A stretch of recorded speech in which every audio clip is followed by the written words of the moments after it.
media. You have literal shit that actually be happening. So like I'm trying to play this while I was in the car. Revved up by right-wing thugs, the rioters began by laying siege to Southport Mosque. Book of 2nd Ezra, chapter 15. I'm just reading on down and end this off.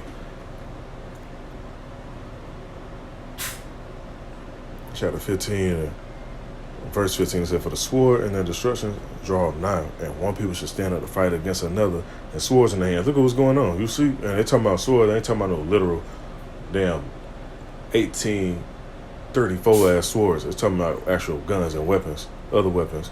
It says, "For there shall be sedition among men, and invading one another, and shall not regard their kings nor princes, and the course of their actions shall stand in their power," which means they're not gonna be worried about no police, no government, no none of that shit, no military, no National Guard, no UN troops, none of that shit. If a motherfucker want to take something and do something, they're gonna do it, and they're not gonna regard no law. It says in verse 17, "A man shall desire to go into a city and shall not be able." They put it in movies all the time. Bridges might get blown, shit might get blocked off by the military because they say it's a virus outbreak or whatever reason it may be. The list goes on, man. Shit, they was doing that shit when that COVID shit happened. You couldn't go nowhere unless you had that certain passport or that shot.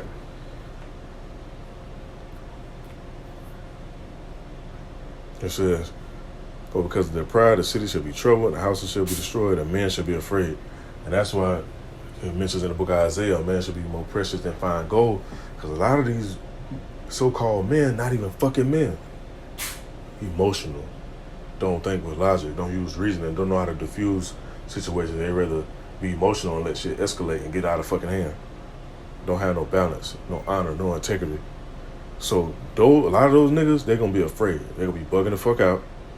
And what does it say right here in verse 19? "A man shall have no pity upon his neighbor, which shall destroy their houses with the sword and spoil their goods because of lack of bread and for great tribulation." And that's what's gonna happen, man. It hasn't happened yet. This is biblical prophecy, and we living in those times. Hey, let me get this precept right here.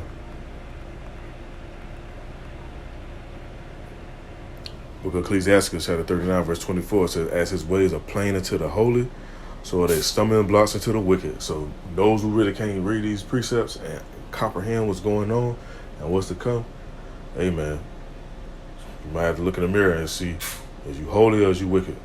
And shalom to the elect. Call all y'all about